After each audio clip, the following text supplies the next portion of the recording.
तुंग तुंग तुरंग संगिवृतये चंचलत्वाससे नानाहार मनोहराय हरये यष्ट्याल सत्पाणये तस्मै श्री गुरवे भवाय सहजानंदाय वंदामहे। ओम श्री स्वामिनारायणाय नमो नमः। श्री घनश्यामाय नमो नमः। अवतारिणे श्री हरे कृष्णाय नमो नमः। શું કાલે વાત આવી હતી કઈ યાદ છે?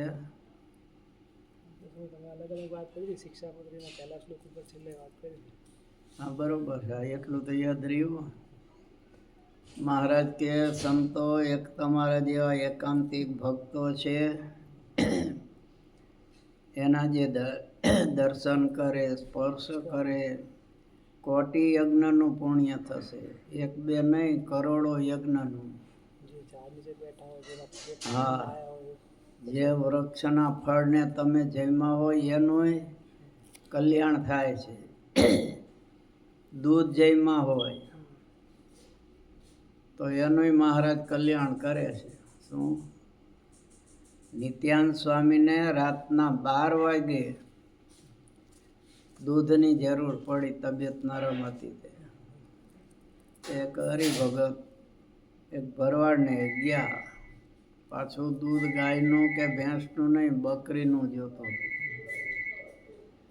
એટલે ભરવાડને ઉઠાડ્યો કે દૂધ જોઈ છે? તો કે અત્યારે 12 વાગે દૂધ હોય? તો ભાઈ અમારે એક સંત માંદા છે એના માટે જોઈ છે. તો કે સંત માટે આપું.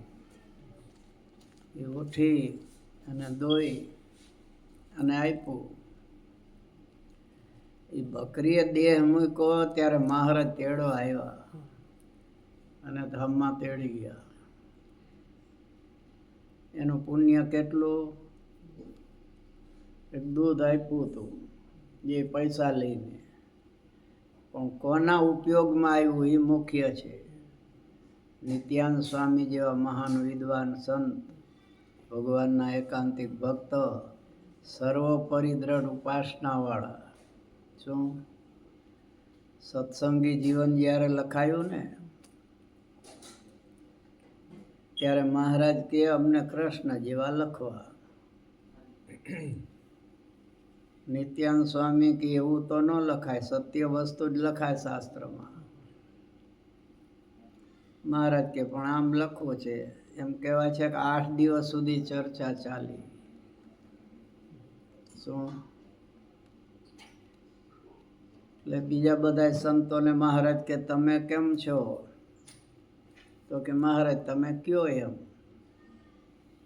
નિત્યાનંદ સ્વામીને પાછું પૂછ્યું તો કે એ તો ન બને. સર્વ પરિપૂર્ણ પુરુષોત્તમ અવતારના અવતારી જ લખાય, એમાં કાંઈ ફેરફાર ન થાય. બહુ લપાલી. છેવટે એવું નક્કી કરવાનું મતદાન કરીએ. શું?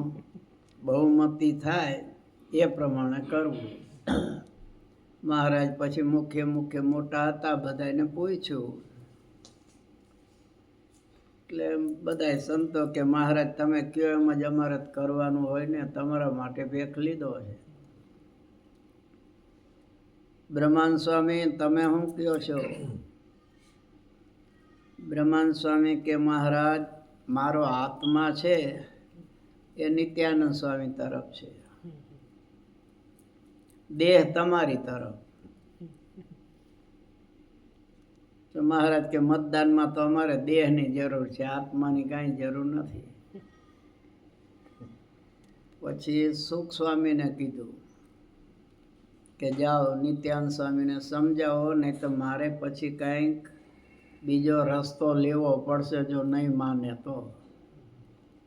સુખ સ્વામી ગયા કે સ્વામી મહારાજ કે એમ કરો, તો કે મહારાજ માટે તો ભેખ લીધો છે, એ પ્રમાણે જ કરવાનું હોય, પણ આ બાબતમાં ન ચાલે. સ્વરૂપ નિષ્ઠા બાબતમાં જરાય ફેરફાર ચાલે નહીં, એ તો મુખ્ય છે, એટલે એ તો નહીં બને. મહારાજ કે કાં શું કીધું? કે ના પાડે છે. તો સવારે સભા થઈ, બોલો બધાએ કઈ તરફ છો? કે તમારી તરફ. નિત્યાનંદ સ્વામી એકલા રહ્યા.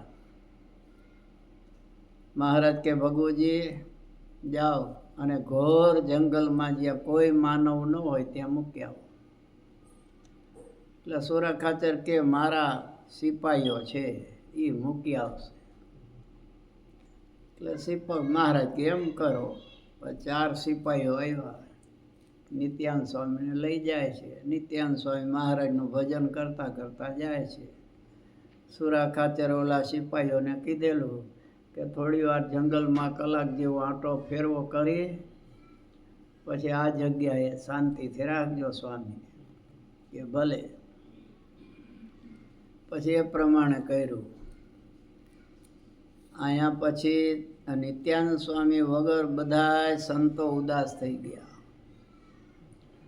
કે ભાઈ આમાં નિત્યાનંદ સ્વામીનો વાંક શું, એના ગુનો શું કર્યો છે? સત્ય વસ્તુ આપણો આત્માને પૂછો તો આપણે ખરેખર તો જે છે એ જ કહેવું જોઈએ. પછી મહારાજ સભા બધી શૂન્ય થઈ ગયેલી, એટલે કેમ આમ ઉદાસ બધા દેખાવ છો? કે મહારાજ નિત્યાનંદ સ્વામી એ તો સભાની શોભા હતા, શોભા વહી જાય પછી તો શું એમાં રહીએ. પછી મહારાજે જમવાનું બંધ કર્યું.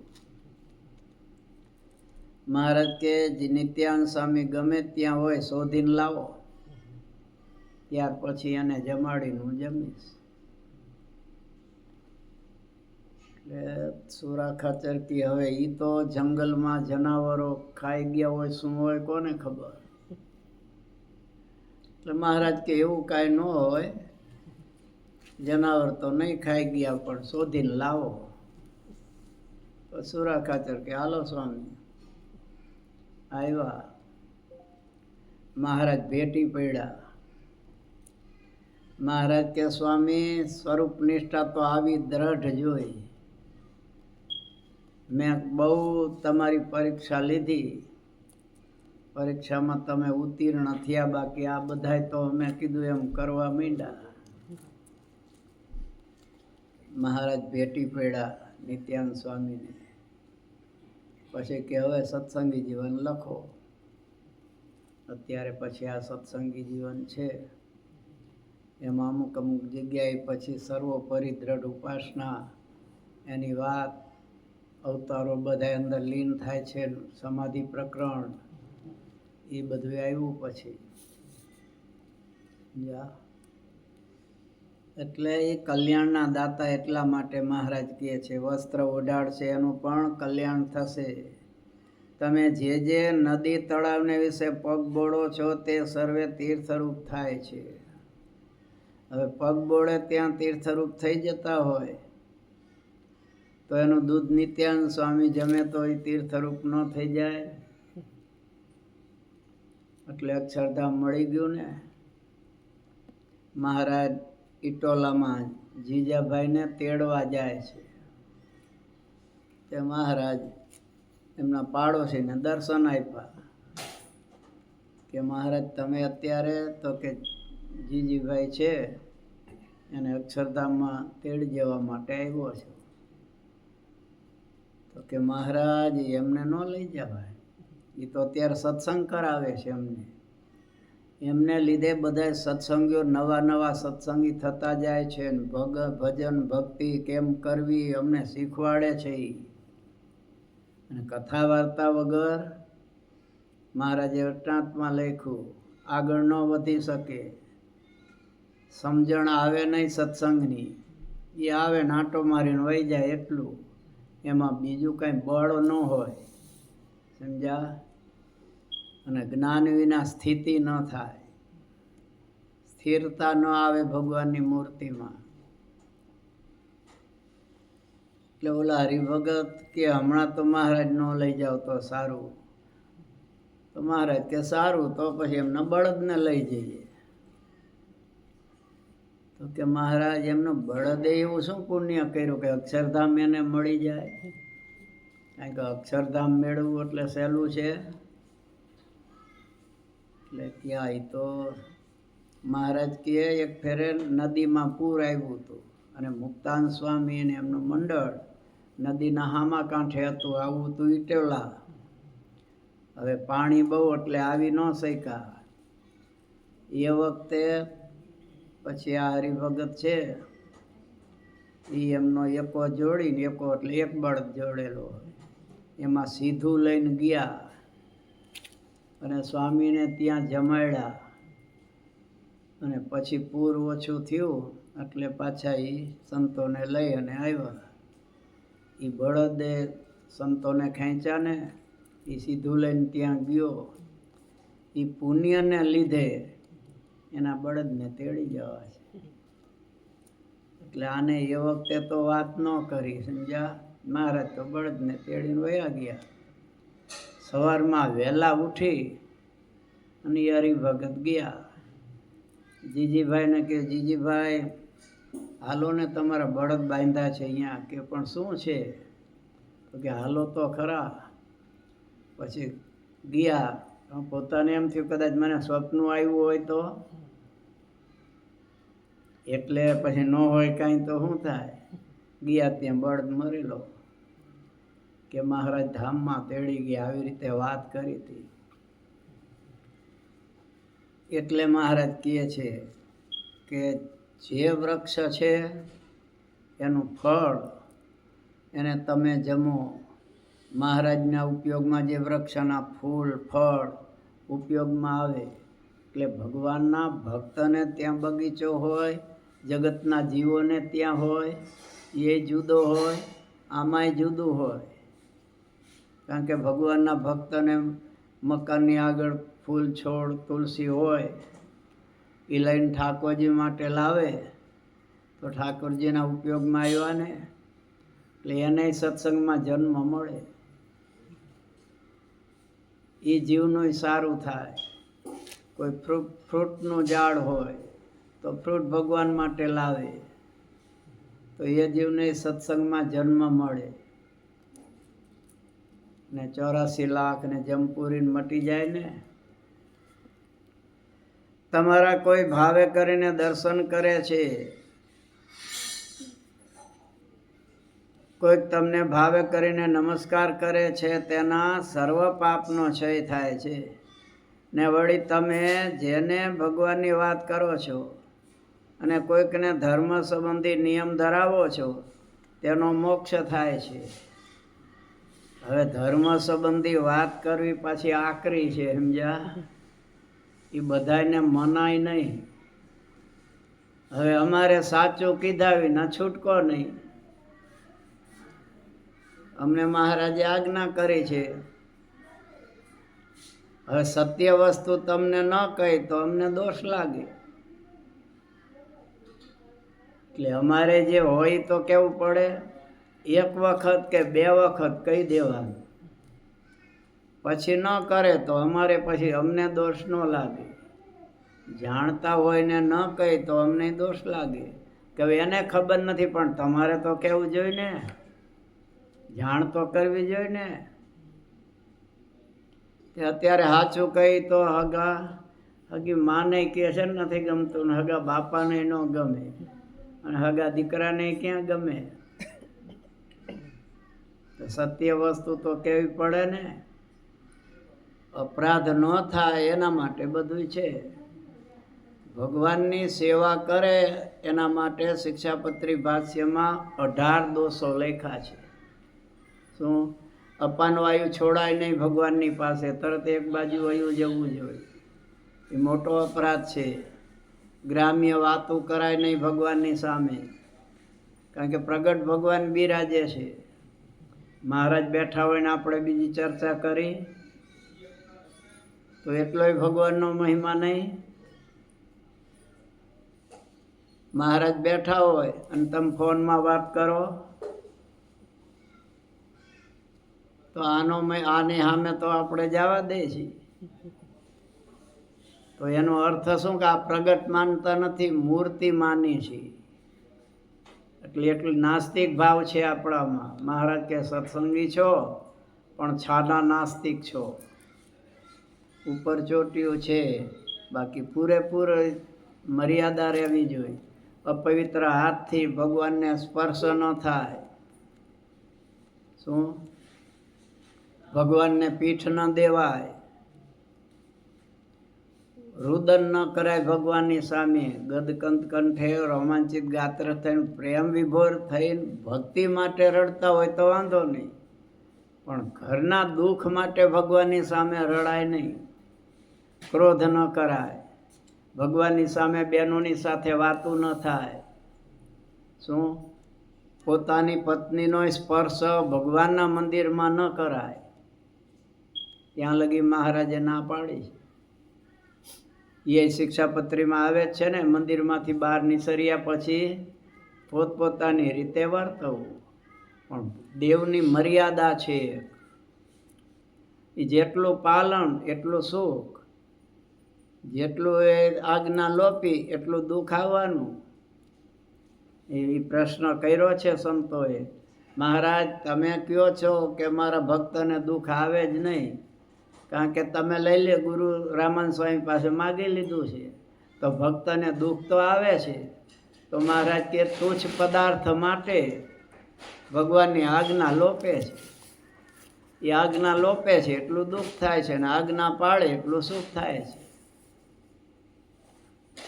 એટલે ભગવાનની ભક્તિ છે, દર્શન છે, સંતના દર્શન છે, એનું ફળ ઘણું છે. પણ અપરાધ થાય તો સામે એટલું ને એટલું દુઃખે આવે ને. એટલે આ લાઈટ છે, જેટલી સગવડતા એટલી અગવડતાય છે ને. એ શોર્ટ સર્કિટ થાય ને આખું બાળી નાખે કે નહીં, ત્યારે બધું ભસ્મય કરી નાખે ને. તે લાભ છે સામે ડેન્જરે છે. એટલે એ શાસ્ત્રની આજ્ઞા છે, એ પ્રમાણે રહીએ તો સુખ મળે. જે કાંઈ દુઃખી થયા છે, જોજો મોટા પુરુષોના અપરાધ કર્યા હશે, એ દુઃખી થયા છે અને એને રાજી કર્યા. એ મહારાજ વટનાથમાં કહે છે, આ સૂર્ય ચંદ્ર અગ્નિ તેજને પામ્યા છે, એનું કારણ ભગવાન અને ભગવાનના સંતો એને રાજી કર્યા છે, એટલે બધાય સુખી છે. ધર્મ સંબંધી નિયમ ધરાવો છો તેનો મોક્ષ થાય છે ઇત્યાદિ. ધર્મ નિયમવાળા તમારા જેવા સંતની સર્વે ક્રિયા કલ્યાણરૂપ છે. કેમ? જે પ્રત્યક્ષ શ્રી નરનારાયણ ઋષિનો તમારે દ્રઢ આશરો છે.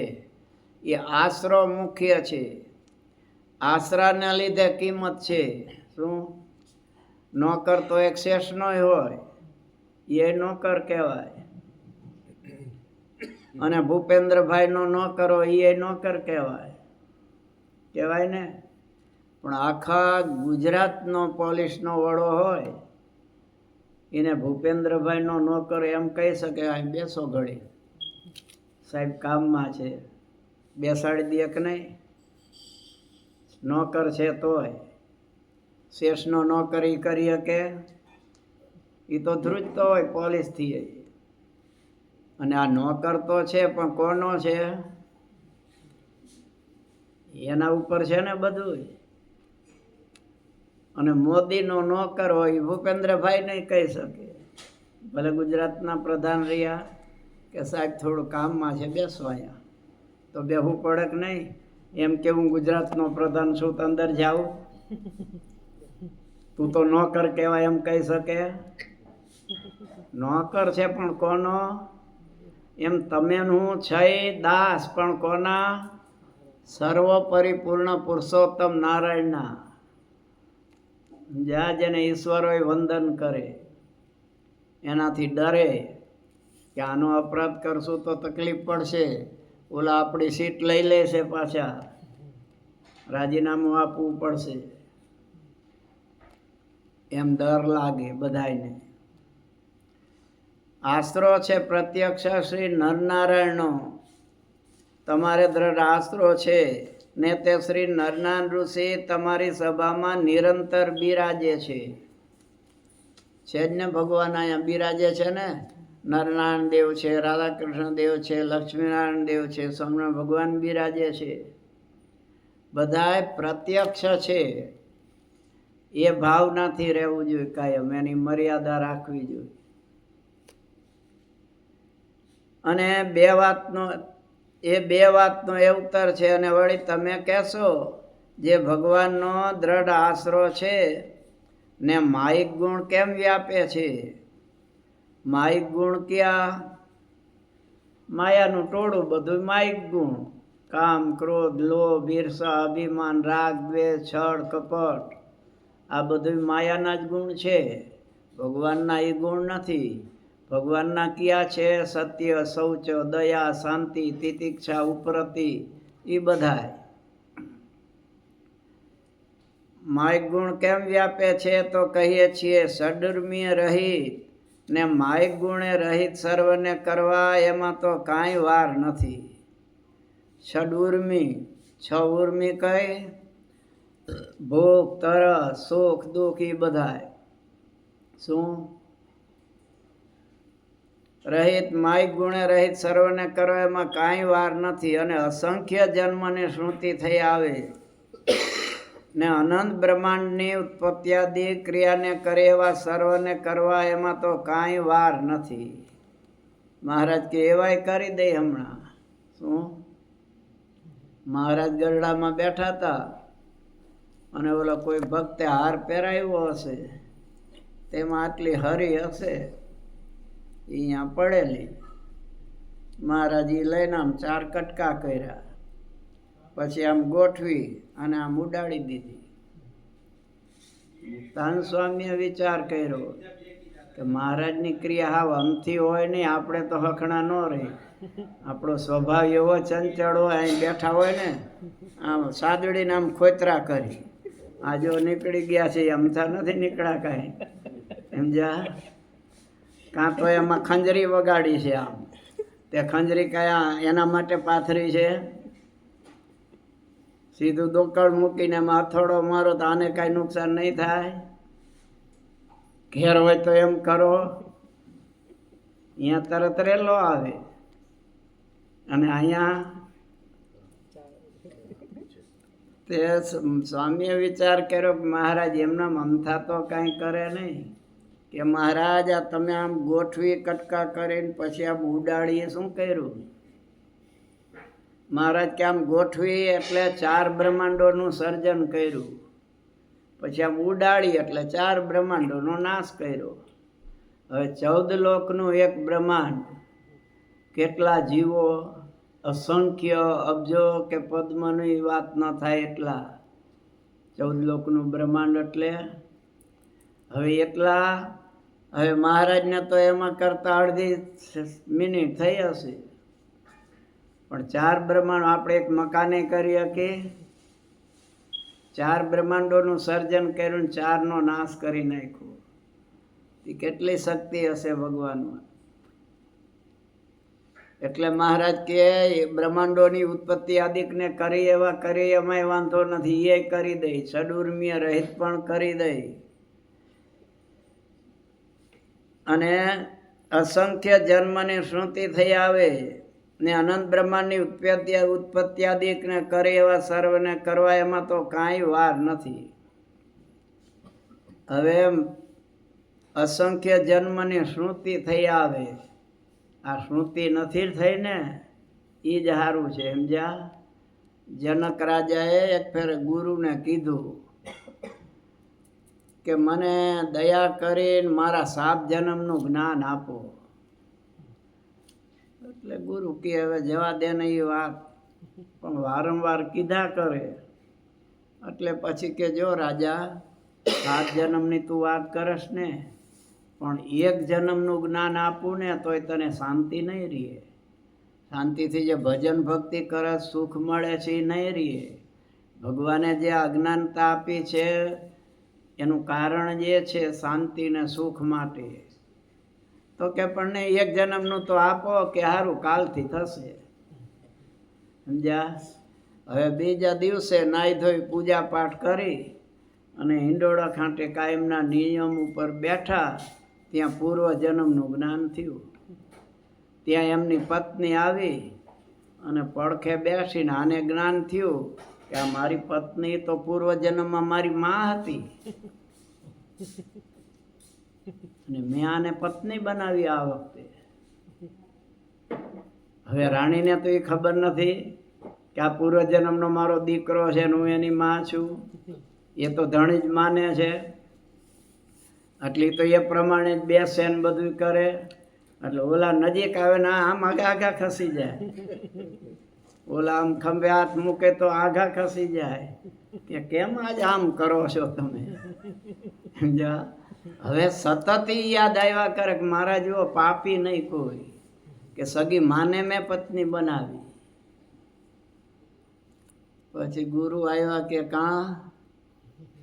તો કે મારા જેવો કોઈ અધમ નહીં જે માને મેં પત્ની બનાવી. કે એ જ ટોળું બધું ભેગું થાય છે એટલે ભગવાને બધું ઢાંકી રાખ્યું છે. ને તો લાકડી ઉડે રોજ. સમજ્યા? સંસ્કાળે સંબંધી સરવે મળ્યા રે, એ છે જૂઠી માયા કેરી જાળ અંત કાળે, સગું નહીં કોઈનું રે.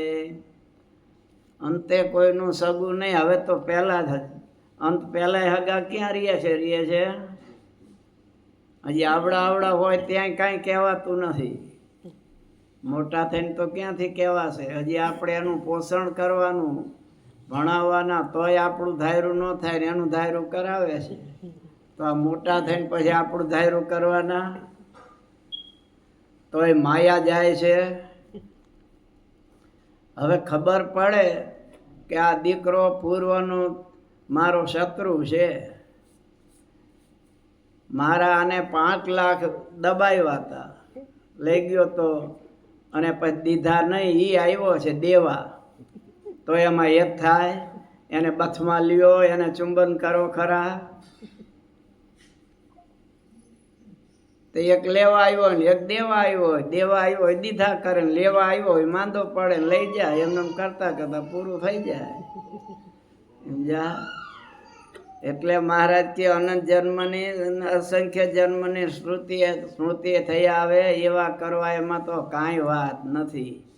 પણ મહારાજ કે તમારા હિતને માટે રાખ્યું છે, એમાં સુખ મળે એવું નથી. સમજ્યા? નહીં તો પત્નીને મારવા માંડો ને કાંઈ એ તમને ધબેડવા માંડે કે આ તો મારો પૂર્વનો શત્રુ છે. શું? એટલે એ જ છે બધું. એ તો મહારાજે માયા દ્વારા ઢાંકી રાખ્યું છે. સારું છે. અનંત જન્મને સ્તુતિ થઈ આવે અને અનંત બ્રહ્માની ઉત્પાદિક ક્રિયાને કરે એવા સર્વને કરવા એમાં તો કાંઈ વાર નથી. પણ અમારી ઈચ્છાએ કરીને એમ તમને રાખ્યા છે ને તમારા સામર્થ્યને રૂંધી રાખ્યું છે. તે પ્રત્યક્ષ ભગવાનના સુખની પ્રાપ્તિને અર્થે છે. ને શ્રી પુરુષોત્તમ તે આજ તમને સર્વને શ્રી નરનારાયણ ઋષિ રૂપ પ્રગટ મળ્યા છે. માટે નિસંશય થઈને આનંદમાં ભજન કરજો. એમ કહીને શ્રીજી મહારાજ મૌન રહ્યા. સહજાન સ્વામી મહારાજની. શ્રીપતિમ શ્રીધરમ સર્વદેવેશ્વરમ ભક્તિધર્માત્મજં વાસુદેવમ હરિમ કામદમ કારણમ શ્રી સ્વામિનારાયણમ નીલકંઠમ ભજે. સહજાન સ્વામી મહારાજની જય.